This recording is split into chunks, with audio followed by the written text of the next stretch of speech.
Olá, estamos iniciando mais uma aula de escatologia. Que bom que você está aqui comigo nessa aula, viu? Que bom que a gente tem essa oportunidade de nos achegarmos aqui a Deus através do ensino da palavra dele e a gente crescer ainda mais em tudo aquilo que Deus tem a revelar a nós. E hoje nós vamos avançar lá para o capítulo de número 8, falar sobre a grande tribulação ou a tribulação. Na aula passada, nós falamos sobre os dois eventos que acontecerão nos céus, logo após o arrebatamento da igreja. Você deve se lembrar disso, né? Vai acontecer o grande tribunal de Cristo, ou o tribunal de Cristo, melhor dizendo, e acontecer as bodas do Cordeiro. No tribunal de Cristo, nós vamos ser julgados por aquilo que nós fizemos. É o nosso galardão, não é um tribunal condenatório, não se esqueça disso. Mas é para nós recebermos a famosa pedrinha na coroa, recebermos a nossa coroa, o nosso galardão. E também nós aprendemos que depois do tribunal de Cristo, vai existir as bodas do Cordeiro, a grande festa, onde celebraremos a eternidade como igreja ao lado de Cristo Jesus. Mas com o advento do arrebatamento da igreja, a igreja está lá no céu, nas bodas do Cordeiro, no tribunal de Cristo. E o que é que está acontecendo na terra? E Isaías, capítulo 13, versículo 11, a palavra de Deus diz para nós, olha, castigarei o mundo por causa da sua maldade, os perversos por causa da sua iniquidade, e farei cessar a arrogância dos atrevidos e abaterei a soberba dos violentos. Então preste atenção. Enquanto no céu vai estar acontecendo um momento de grande alegria ao lado do nosso Senhor e Salvador Jesus Cristo, na terra vai estar iniciando-se um tempo de horror indizível, o tão profetizado dia do Senhor, o período da tribulação. Na página 214, você vai encontrar a palavra de Deus falando em Mateus 24, 21 ao 22 o seguinte: porque haverá então grande aflição como nunca houve desde o princípio do mundo até agora. Nem tampouco há de ver. E se aqueles dias não fossem abreviados, nenhuma carne se salvaria, mas por causa dos escolhidos serão abreviados aqueles dias. Quais dias são esses?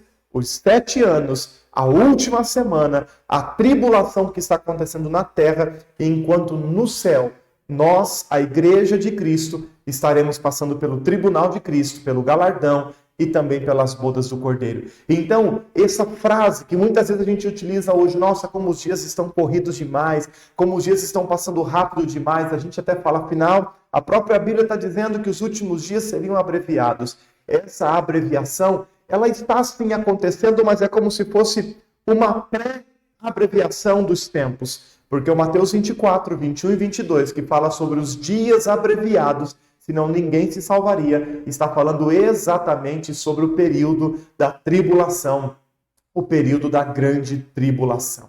Consegue compreender isso? A gente vai crescendo e aprendendo ainda mais com a palavra de Deus nessa aula de hoje, né? Olha só, lá em Apocalipse 3:10 vai falar que a hora da tentação que há de vir sobre todo o mundo é a tribulação. A tribulação significa aflição, sofrimento, angústia. Isaías 13 vai falar sobre isso. Nós acabamos de falar sobre isso, ler este texto que fala sobre esse momento de dor, de angústia, de aflição, aonde a palavra de Deus diz que ele vai fazer cessar a arrogância dos atrevidos e vai abater a soberba dos violentos. Será um período de transição entre a era da igreja com o arrebatamento e o milênio de Cristo. Volto a dizer, enquanto no céu está acontecendo o tribunal e as bodas, na terra vai acontecer uma tribulação sem precedentes. Lembra-se quando a gente falou das 70 semanas de Daniel e que se contava as semanas e ainda faltava uma? É essa última semana, que é um período de 7 anos, que vai se cumprir a 70ª semana de Daniel. E esse período, apesar de se relacionar intimamente com o povo de Israel, vai afetar todo mundo. Porque Deus vai derramar da sua ira e do seu juízo contra o pecado e contra os pecadores. Gente, tal tempo será pior do que qualquer outra coisa que já aconteceu na humanidade. Você já parou para pensar sobre isso? Tamanha tragédia, tamanha violência, tamanha desgraça virá sobre a humanidade. E no finalzinho da página 214 ele vai falar exatamente sobre isso. A razão por que esse tempo será um holocausto em grandes proporções é a somatória de 3 coisas. Acompanhe aí comigo no final da página 214. É a ira de Deus, a fúria de Satanás e a maldade natural do coração do homem. Então a ira de Deus, somado com a fúria de Satanás e com a maldade do coração do homem, é o que nós vamos aprender e estudar sobre a tribulação. Olha o que a palavra de Deus vai dizer para nós através do profeta Sofonias, lá no capítulo 1, versículo 15 ao 16. Olha, aquele dia será um grande dia de indignação, dia de tribulação, dia de angústia, dia de alvoroço e de assolação, dia de trevas e dia de escuridão, dia de nuvens e de densas trevas, dia de trombeta e de alarido contra as cidades fortificadas e contra as torres altas. Meu Deus do céu, gente, olha essa narrativa dos dias que sobrevirão sobre a humanidade quando a igreja de Cristo for arrebatada. Apocalipse 6, 15 e 17 vai dizer: eis os reis da terra, os grandes, os ricos, os tribunos, os poderosos e todo servo e todo livre se esconderam nas cavernas e nas rochas das montanhas, e eles diziam aos montes e aos rochedos: cai sobre nós e esconde-nos do rosto daquele que está sentado sobre o trono e da ira do Cordeiro, porque é vindo o grande dia da sua ira, e quem poderá subsistir? Sabe, lembra da primeira aula que nós falamos sobre isso, que a matéria de escatologia vai servir para nos ajudar a refletir acerca da nossa vida, da nossa salvação e de como é que nós estamos com Deus hoje, aqui e agora? Você já parou para entender o que esse texto está falando aqui em Apocalipse capítulo 6? As pessoas vão estar tão aterrorizadas, tão assustadas, tão amedrontadas que elas vão pedir, elas vão implorar para que a rocha caia sobre elas, elas fiquem escondidas numa caverna, porque elas não vão querer enfrentar a ira do Senhor. Mas aí o texto mesmo vai dizer: quem poderá subsistir? Quem poderá enfrentar isso? Aí no finalzinho da página 215... o material está propondo para nós, dizendo o seguinte, ó: nos primeiros 3 anos e meio, centenas de pessoas irão morrer. Durante os últimos 3 anos e meio, as condições pioram ainda mais, porque Satanás possuirá o anticristo e exigirá a adoração de todos em todo o mundo. Essa tribulação, ela só vai ter fim com o retorno de Cristo Jesus. E aí você deve se lembrar que esse retorno no final da grande tribulação é a segunda fase da segunda vinda. Lembra-se, é válido retomar, a primeira fase da segunda vinda é o arrebatamento da igreja. E a segunda fase da segunda vinda, depois que a igreja passou pelo tribunal, passou pelas bodas do Cordeiro, ela volta com o Messias de forma gloriosa para reinar e estabelecer o milênio aqui na terra. Nesse período em que aqui embaixo está havendo uma tribulação horrível, uma grande tribulação, a terra está sendo abalada por Deus. Sabe para quê? Para diminuir a falsa sensação de segurança do homem, que acha que não precisa de Deus e que vive bem sem Deus. Sabe, através da sua infinita misericórdia, gente, e graça, muitos nesse período ainda encontrarão salvação, porém vão encontrar em meio a muito sofrimento, a muita perseguição e a morte. A palavra de Deus diz que o Senhor vai enviar os 144 mil judeus convertidos, cheios do Espírito Santo. A gente vai falar sobre eles, além das 2 testemunhas que vão pregar o Evangelho, e muita gente vai se converter. Entenda, a tribulação vai afetar drasticamente o mundo, mas tem a ver especificamente com o povo de Israel. Se você virar a página aí, lá para a página 216... ele vai falar sobre essas 2 terminologias de tribulação e grande tribulação. Então, quando a gente falar sobre tribulação, nós estamos falando sobre a semana inteira, sobre os 7 anos de tormento. Mas quando a gente falar sobre a grande tribulação, a gente vai estar falando sobre os últimos 3 anos e meio. Consegue compreender isso? Porque a Bíblia diz para nós que o período inicial de 3 anos e meio não se comparará à grande tormenta que vem nos últimos 3 anos e meio. Então, a grande tribulação é quando a gente fala dos 3 anos e meio últimos, e o período inteiro nós chamamos de tribulação. Essa vai ser uma aula muito abençoada que vai nos incentivar a deixar a nossa casa bem preparada para quando Cristo vier para buscar a igreja. Se você for comigo agora lá para a página 220, nós vamos falar sobre o propósito da tribulação. Gente, dentre vários propósitos, dentre tantos propósitos, a apostila destaca alguns aqui importantíssimos, que é para quê? Por que vai existir esse período de tribulação aqui na Terra? Primeiro, para punir o pecado e julgar a impunidade da humanidade, de forma como que Cristo venha reinar como rei sobre a terra. Segundo lugar, é para demonstrar a fidelidade de Deus em julgar o pecado que é abominável por Deus, cumprir as profecias do Novo e do Antigo Testamento, completar a redenção de Israel, falamos isso há 2 aulas atrás, purificar Israel, como Jeremias vai profetizar em Jeremias 30, versículo 7, também pôr à prova os judeus e os gentios que não foram salvos sobre a terra, para ver se eles se arrependerão e se voltarão para Deus. Gente, nós vamos ler textos bíblicos aqui que vocês vão perceber que mesmo depois de grande tormenta, de grande desgraça sobre a humanidade, o homem ainda vai estar com o coração endurecido.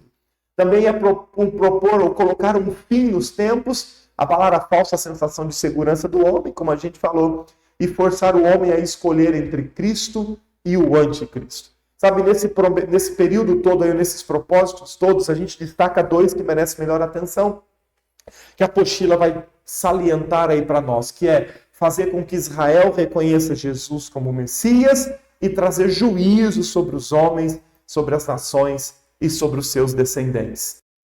Aí a gente avança agora para o finalzinho da página 221, onde ele vai falar sobre a tribulação em si. E ele começa com o título dizendo as 70 semanas de Daniel e o período da tribulação.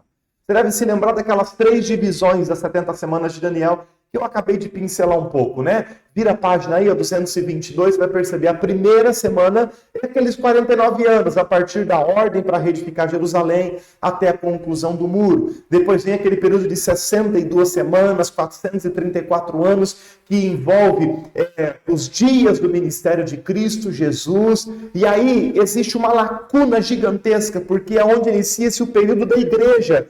E não se volta mais falar na visão de Daniel sobre a última semana, a não ser Daniel 9, 24, que vai falar sobre o período da tribulação, que está aqui em Mateus 24, versículo 21, que é os últimos 3 anos e meio, os 2 períodos de 3 anos e meio. E aí nós temos na apostila uma escalazinha para a gente conseguir compreender, né?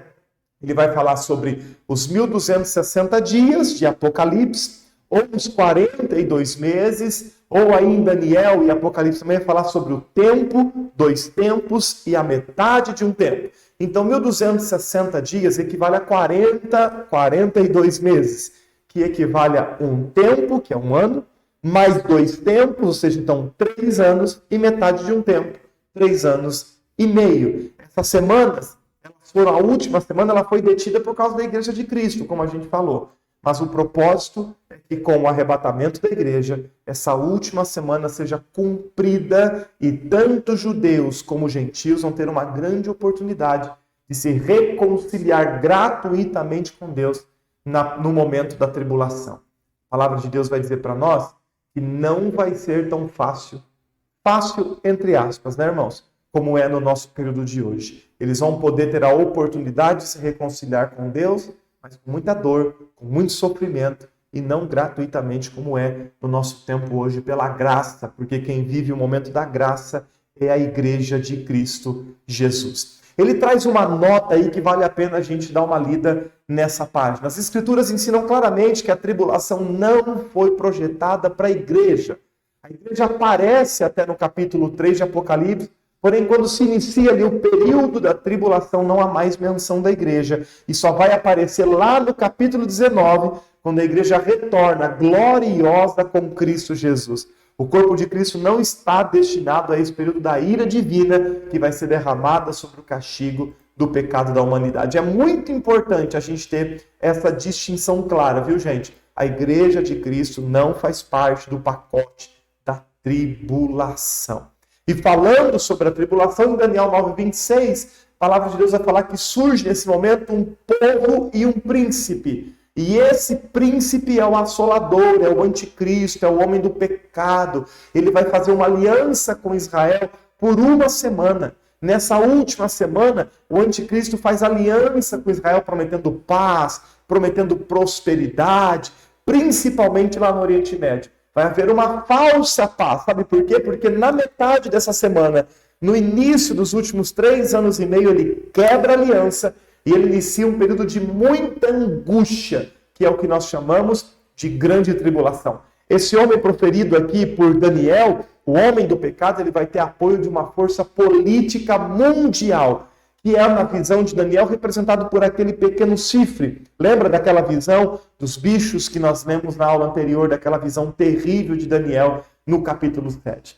E esse pequeno chifre diz respeito a essa confederação de países que vai surgir como uma sombra. O remanescente lá do Império Romano antigo, e vão apoiar o anticristo e as suas manobras políticas. Aí tem um quadrozinho que você vai poder acompanhar a distinção entre o anticristo de Daniel 7 e o anticristo da visão aqui de Apocalipse capítulo 13. A apostila propõe para nós algo importantíssimo, gente. Eu já vi muitas perguntas sobre isso e muita gente falando coisa que não tem absolutamente nada a ver, que é acerca da pessoa do Espírito Santo, o Deus Espírito Santo na tribulação. E para isso a gente vai ler 2 Tessalonicenses, capítulo 2, do versículo 1 ao 8, que diz assim, ó: Ora, irmãos, rogamos-vos pela vinda de nosso Senhor Jesus Cristo e pela nossa reunião com Ele, que não vos movais facilmente do vosso entendimento, nem vos perturbeis, quer por espírito, quer por palavra,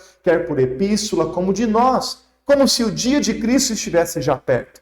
Ninguém, de maneira alguma, vos engane, porque não será assim sem que antes venha a apostasia e se manifeste o homem do pecado, o filho da perdição, o qual se opõe e se levanta contra tudo o que se chama de Deus ou se adora. Esse filho do pecado, homem do pecado e filho da perdição, gente, é o anticristo. E aí o texto continua dizendo para nós: de sorte que se assentará como Deus no templo de Deus, querendo parecer Deus. Não vos lembrais de que essas coisas vos dizia quando ainda estava convosco? Ou seja, ele está dizendo, você não se lembra do que Jesus já ensinou? E agora, vós sabeis o que o detém, para que o seu próprio tempo seja manifestado, porque já o mistério da injustiça opera, e somente há um que agora resiste até que do meio seja tirado. E então será revelado o iníquo, a quem o Senhor desfará pelo assopro da sua boca e aniquilará pelo esplendor da sua vinda. Sabe quem é que esse apóstolo Paulo está dizendo que o detém? Só existe um que pode resistir a tudo isso, que é a pessoa do Deus Espírito Santo. É Jesus Cristo que vai nos ensinar isso. O mistério da graça corresponde ao mistério do Espírito Santo na vida daqueles que aceitaram Jesus como seu Senhor e seu Salvador. Porém, no arrebatamento da igreja, a Bíblia diz para nós que Jesus vai tomar a igreja para si. Ora, se o pecador se arrepende, crê em Cristo como seu Salvador, é batizado com o Espírito Santo, e o papel do Espírito Santo é selar a gente no corpo de Cristo, como é que vai ficar a atuação do Espírito Santo quando a igreja for arrebatada? Sabe, gente, embora as pessoas possam ser salvas após o arrebatamento, e a gente vai falar sobre isso aqui, porque essa também é uma quebra de paradigma, que muita gente diz que a única chance de salvação será no arrebatamento da igreja, e eu já vou dar aqui uma ideia, né, do que vai falar aqui futuramente. Haverá salvação, mas quem for salvo depois do arrebatamento não fará mais parte do corpo de Cristo.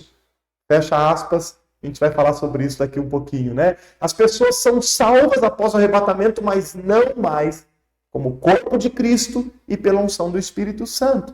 E aí, nas passagens bíblicas que a gente leu, a gente pode notar que alguém ou alguma coisa é que continua impedindo a revelação do futuro líder satânico. Então tem alguém que está detendo que o anticristo seja revelado, ou que se inicie o processo onde o anticristo vai reinar durante 7 anos. E essa pessoa é o Espírito Santo de Deus.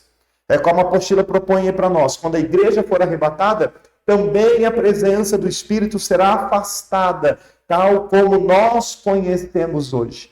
Não é que o Espírito Santo será retirado, gente, Porque o Espírito Santo, ele está em todos os lugares, ele é trino, ele é um Deus onipresente. Mas a atuação do Espírito Santo será diferente do que nós conhecemos hoje. É o que diz lá no comecinho da página 225, ou seja, o Espírito Santo continuará agindo na terra, porém não como hoje, habitando em nós, os cristãos, mas como era antes da dispensação da graça, como Deus, o Espírito Santo, agia no Antigo Testamento.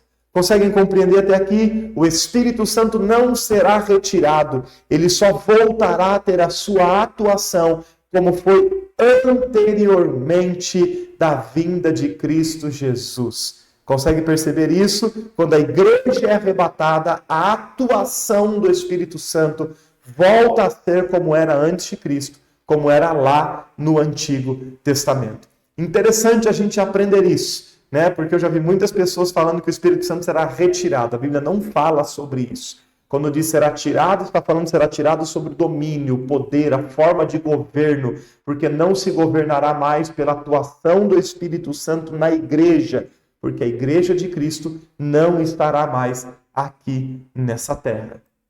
E aí a gente avança para mais algo importantíssimo. Haverá salvação na tribulação? Foi como eu disse para vocês agora. Olha só o que diz Apocalipse 20, versículo 4, a parte B.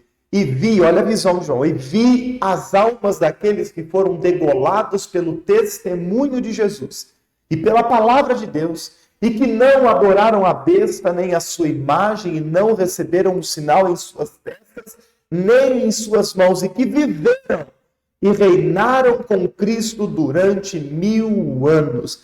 Preste atenção nessa visão de João.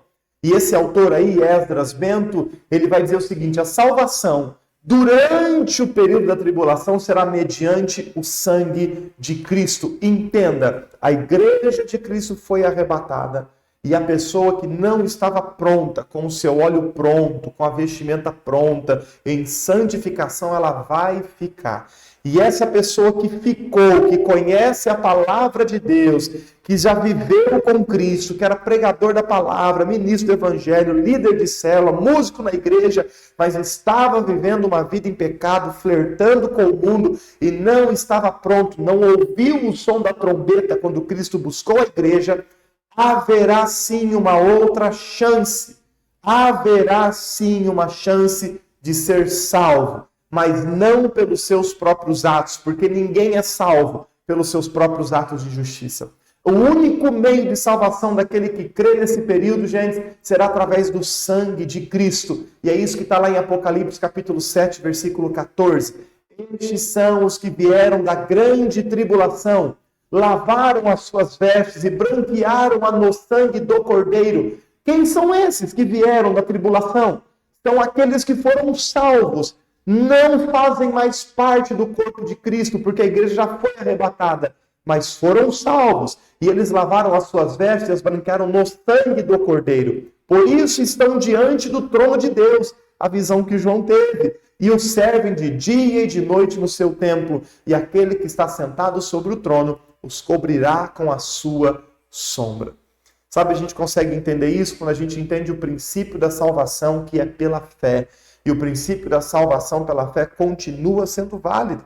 Apocalipse 2:11 vai dizer para nós: eles, pois, venceram. Quem são eles? Aqueles que vieram da grande tribulação, aqueles que João disse para nós aqui, em Apocalipse capítulo 20, que foram degolados pelo testemunho de Jesus, pela palavra de Deus, não adoraram a besta, nem a imagem, mas eles reinam com Cristo durante 1000 anos. São esses que aqui em João 12:11 vai dizer, olha, eles, pois, o venceram, por causa do sangue do Cordeiro e por causa da palavra do testemunho que deram. E mesmo em face à morte, não amaram a própria vida. O sangue aqui, gente, remete à graça de Deus, ao sacrifício expiatório de Cristo aliado à fé da pessoa. Então a pessoa, ela não aceitou a marca da besta. O arrebatamento aconteceu, eu tenho chance. Só que eu vou ter que perder a minha vida se eu quiser estar a eternidade como salvo num corpo glorificado ao lado de Cristo Jesus, mas não é o ato da minha morte, do meu sacrifício que me salvará, é por causa do sangue do Cordeiro e por causa da palavra do testemunho. É isso que esse ensinamento está propondo para nós. Por isso esse autor aí, o Bento, vai dizer, olha, mesmo a salvação sendo operada através do sangue de Cristo, tornar-se-á necessária a manifestação da fé do mártir na obra efetuada por Cristo. Então ele não vai aceitar a marca da besta, ele não vai conseguir se alimentar, não vai conseguir comprar, ele vai ser perseguido. Muitos vão morrer dizendo, eu não nego a Cristo Jesus. Esses que morrerem é a visão que João teve dos que estão debaixo do altar. Conseguiram entender isso? Aí existe uma nota aí importante, dizendo, não existe salvação sem Jesus, ninguém é salvo sem fé, apenas por entregar a sua vida à morte. Não adianta só morrer na tribulação e estar salvo. Tem que ter fé. É pelo sangue de Jesus, como a gente leu em Apocalipse 12, e pela palavra do testemunho. A fé é a base da salvação, a fé em Cristo, a fé salvífica que leva a pessoa a testemunhar destemidamente sobre Cristo. Além disso, já vimos, ele vai dizer aqui que a operação do Espírito Santo será diferente. Porém, a sua missão de convencer o pecador do pecado, do juízo e da justiça, continuará, como afirmou o próprio Senhor Jesus lá em João 3, 5 ao 6. E aí a apostila faz a pergunta, mas qual então é a diferença? E aí ele vai trazer uma explicação clara. Acompanhe comigo no comecinho aí, final da 225, começo da 226, dizendo hoje, na graça, quando uma pessoa é salva, o Espírito de Deus vem habitar nela, e isso não acontecerá nos dias da tribulação. O Espírito Santo não vai habitar naquele que crê por causa do seu testemunho, é que eles vão ter que enfrentar a perseguição e o martírio por amor a Cristo. Está entendendo isso? A palavra de Deus diz para nós também que haverá dois grupos salvos durante esse período, os israelitas e os gentios. Sabe, a palavra de Deus, ela vai ser pregada nesse tempo, gente. Ela vai ser perseguida pelo anticristo. Haverá pessoas, 144 mil pregando, as duas testemunhas. O evangelho de Cristo vai ser pregado e vai haver salvação. Mas não haverá mais pessoas que farão parte da igreja, do corpo de Cristo Jesus. Tranquilo até aqui? Agora a gente vai avançar para um outro assunto muito importante também e interessante. Da mesma forma que existe a Trindade divina, o Pai, o Filho e o Espírito Santo, a gente também vai ver que existe a Trindade satânica, que é o dragão, o próprio Satanás, o anticristo, que é a primeira besta, e o falso profeta, que é a segunda besta. A gente precisa ter claro isso por causa das nomenclaturas que a gente vai utilizar, né? A primeira besta é o anticristo e a segunda besta é o falso profeta. E quando a gente falar de dragão, o dragão vermelho e tudo mais, nós estamos falando sobre o próprio Satanás. E a apostila traz para nós sobre o anticristo, a besta que sobe do mar. Olha só o que diz Apocalipse 13. E vi subir do mar uma besta que tinha 7 cabeças e 10 chifres, e sobre os seus chifres 10 diademas, e sobre as suas cabeças um nome de blasfêmia. E abriu a sua boca uma blasfêmia contra Deus para blasfemar do seu nome, do seu tabernáculo, dos que habitam no céu. E foi-lhe permitido fazer guerra aos santos e vencê-los. E deu-se-lhes poder sobre toda a tribo e língua e nação. E adoraram a todas as que habitam sobre a terra, esses cujos nomes não estão escritos no livro da vida do Cordeiro, que foi morto desde a fundação do mundo. Então, gente, a Bíblia claramente mostra para nós que nos últimos dias vai existir um grande líder mundial que vai se levantar dentre as nações, por isso fala a besta que saiu do mar, e ele vai trazer um tratado de paz a Israel. Esse homem, o anticristo, vai ser um homem comum, nascido de mulher. João viu ele surgindo do mar, e isso também pode ser entendido que está saindo do meio do povo, com as referências bíblicas que estão aí para nós. Lá na página 228, ele vai dizer que esse homem, ele vai estar vestido de poder e de um preparo demoníaco, com coisas que a gente nunca viu. Ele vai ser um notável líder político, um inteligente, um eloquente, um grande demagogo, capaz de influenciar pessoas. Olha só, Lá na página 228 vai existir um quadrinho aí falando sobre as características do anticristo. Gente, a gente não pode subestimar isso. A Bíblia está mostrando para nós, ele vai ser intelectualmente poderoso, um orador impressionante, um mestre político, vai ter muitas habilidades de comércio, de compra, de venda, da economia, vai ser um gênio militar, um perito administrador, um grande conhecedor das religiões. E tudo isso a Bíblia está mostrando para nós. Só que a palavra de Deus diz para nós que existe uma coisa marcante na vida desse homem, que ele vai, de forma calada, trazer um reino de engano, com engano. Vai ser um começo sutil e depois a gente sabe, no período da grande tribulação, tanta desgraça que não vai assolar a humanidade. Lá na página 229, tem o texto de 2 Tessalonicenses que vale a pena a gente ler. Ele diz assim, porque já o mistério da justiça opera, da injustiça opera. Somente há um que agora resiste até que do meio seja tirado. Lemos sobre isso lá. E então será revelado o iníquo, a quem o Senhor desfará pelo assopro da sua boca e aniquilará pelo esplendor da sua vinda, a esse cuja vinda é segundo a eficácia de Satanás, com todo o poder. Tá vendo? Ele vai vir e vai ter a eficácia de Satanás. A besta sendo autenticada pelo dragão, e sinais e prodígios de mentira, e com todo o engano de injustiça para com os que perecem, porque não receberam o amor da verdade para se salvarem, e por isso Deus lhes enviará a operação do erro, para que creiam na mentira, para que sejam julgados todos os que não creram na verdade, antes tiveram prazer na iniquidade. Está vendo aqui? É revelado um dos motivos por que a grande tribulação vai vir, para que sejam julgados todos os que não creram, escolheram não crer na verdade. O versículo 7 inicia dizendo para nós, olha, é iniciado o mistério da injustiça. Esse mistério da iniquidade, da injustiça, descrito por Paulo aqui, é o diabólico princípio da rebelião contra Deus. O espírito do anticristo diz que já opera no mundo de várias maneiras, porém não dessa forma completa como vai existir na tribulação. Entenda, o personagem, o anticristo, é só quando o Espírito Santo de Deus liberar, porque é ele quem segura isso pelo poder do próprio Pai. Mas já existe aí o espírito do anticristo operando. Por isso que eu sempre costumo dizer que nós já estamos vendo o pré-princípio das dores. Nós estamos vendo o pré-momento da tribulação. Porque a gente já está vendo os sinais de tudo o que está acontecendo. Daniel 11:36, gente, diz para nós, e este rei fará conforme a sua vontade, levantar-se-á, engrandecer-se-á sobre todo Deus, e contra o Deus dos deuses falará coisas espantosas, e será próspero, até que a ira se complete, porque aquilo que está determinado será feito. Deixa eu lhe chamar a atenção com essa frase. Por que o Espírito Santo de Deus não será retirado de forma total da terra? Porque ele é o que garante o cumprimento da palavra de Deus. Jesus Cristo diz, eu preciso ir assunto aos céus, vai ficar o Consolador, o Espírito Santo, que lhes ajudará a praticar tudo que eu estou ordenando. Ou seja, ele é aquele que sela a palavra da verdade.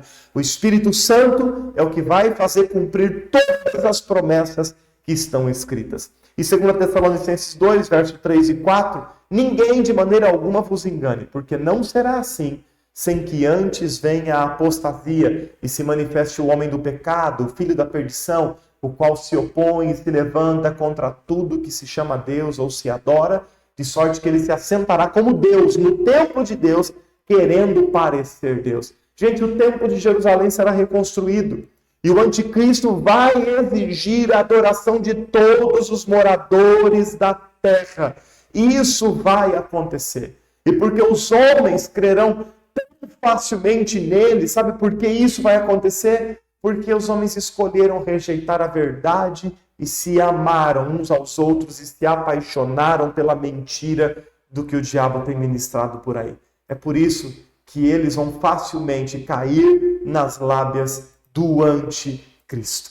E aí nós vamos lá para a página 230, onde vai falar agora sobre o segundo personagem aí, que é o falso profeta, que é a besta que sobe da terra. Esse segundo personagem aqui, que é o falso profeta, a besta que sai da terra, está descrito aí em Apocalipse 13, do verso 11 ao 12, que diz, e vi subir da terra uma besta, Tinha 2 chifres semelhantes aos de um cordeiro, e falava como o dragão, e exerce todo o poder da primeira besta na sua presença, e faz que a terra e os que nela habitam adore a primeira besta. Então entenda, o anticristo não é a única besta no império, assim, no final do mundo. Existe essa segunda, que João vê, que é a besta que sobe da terra, e João vê esse cara, esse falso profeta, um super líder religioso, diabólico, que vai promover ações para enaltecer, para exaltar o anticristo. Então, gente, os últimos tempos serão marcados por uma grande religiosidade. Segundo a Bíblia, essa falsa doutrina que o diabo vai implementar sobre uma importância de uma religião e se ter uma religião só, tudo isso tem um propósito de consolidar o seu objetivo. Lá na página 231, a gente vai ver que as atividades do falso profeta, de determinada forma, serão parecidas com a do profeta Elias, que realizou sinais e prodígios espetaculares. E essa segunda besta veio fazer muitos milagres, gente. Muitos sinais milagrosos, prodígios. Por isso que Mateus 24 vai dizer, olha, quando vocês virem por aí sinais, milagres em meu nome, não sou eu. A Bíblia já está mostrando. E o povo mesmo assim vai ser conduzido ao engano. Sabe, um dos maiores feitos do falso profeta, é o que eu disse, vai dar vida à imagem do anticristo, fazendo até essa imagem falar. E aí, com isso, ela vai ter autoridade para mandar matar todos os que se recusarem a adorar. E vai ter um sinal na testa ou na mão direita, que está em Apocalipse 13, 16. E aí é que a gente fala sobre o número da besta, que muito se ouve falar sobre isso. O número 7 é o número da perfeição. Mas a gente vê que o número 6 simboliza a imperfeição. O número 6 fala daquela trindade imperfeita, da trindade diabólica, Satanás, o anticristo e o falso profeta, que nós falamos agora há pouco sobre isso. E no período da tribulação, o mundo vai estar sob o domínio dessa trindade. E o anticristo vai fazer o uso desse número, 666. Olha o que diz verso 17 e 18 de Apocalipse, para que ninguém possa comprar ou vender se não tiver o sinal ou o nome da besta ou o número do seu nome. Aqui há sabedoria. Aquele que tem entendimento, calcule o número da besta, porque é o número de um homem e o seu número é 666. Esse número representa um nome e uma marca. Gente, existem muitas ideias, muitas conjecturas acerca disso, acerca dessa questão dos números, mas principalmente acerca do anticristo, mas só vai ser revelado depois do arrebatamento da igreja. Esse número repetido 3 vezes fala dessa suprema exaltação do homem, ou seja, o homem exaltando a si mesmo como se ele fosse Deus. E, no entanto, vale, no entanto, a gente ressaltar que muitas nações, elas já projetam pôr em prática esse sistema numérico. Já tem muita coisa acontecendo. Eu me lembro, gente, lá na minha adolescência, que o meu pastor, que me impulsionou para o ministério, o pastor Joãozinho Mota de Farias, que hoje é pastor lá no Rio Grande do Sul, ele falava muito sobre isso, sobre escatologia. Ele falava, vai chegar um dia em que os pré-anúncios da volta de Cristo, você vai entrar no mercado, não vai ter caixa, você não vai precisar fazer mais compra, levar dinheiro. Gente, agora esse mês, lá em Curitiba, a rede Mufato instalou aqui o primeiro mercado que você não precisa entrar com dinheiro. Você pega o seu celular, você baixa o aplicativo do Mufato, cadastra um cartão de crédito, escaneia ele na entrada com o QR Code, pode colocar o seu celular no bolso e absolutamente tudo que você comprar, quando você retirar um equipamento da gôndola e colocar no seu carrinho, ele vai computar pelos milhares de sensores que tem que aquele equipamento você comprou, aquele objeto, pacote de linguiça, de feijão, de arroz. E aí, se você pegou uma e quer devolver, esse caminho de volta, ele também vai fazer. Viu? Preste atenção. É o fim dos tempos. Dá uma pausa aí, que a coisa, e faz uma pesquisa sobre isso, você vai ver como é verdade isso que eu estou falando para você. Nós estamos vivendo esses últimos dias, viu? Não tem mais para onde fugir. Jesus Cristo está voltando. Isso é um dos sinais de que Jesus Cristo está voltando. Tem gente que está com medo hoje de comprar teu cartão de crédito, mas, gente, esse número da besta não é válido para nós hoje, viu? Você pode ter o seu cartão de crédito, você pode ter os seus documentos, não tem a ver com esse momento, tá? O número da besta, a marca na testa, o chip, a implementação dos chips, não tem vínculo com o anticristo. Pode ser já a mesma tecnologia, pode ser que seja a mesma ferramenta, mas isso só terá aplicabilidade de realmente cair naquele texto. Aqueles que não aceitaram a marca foram os que se salvaram.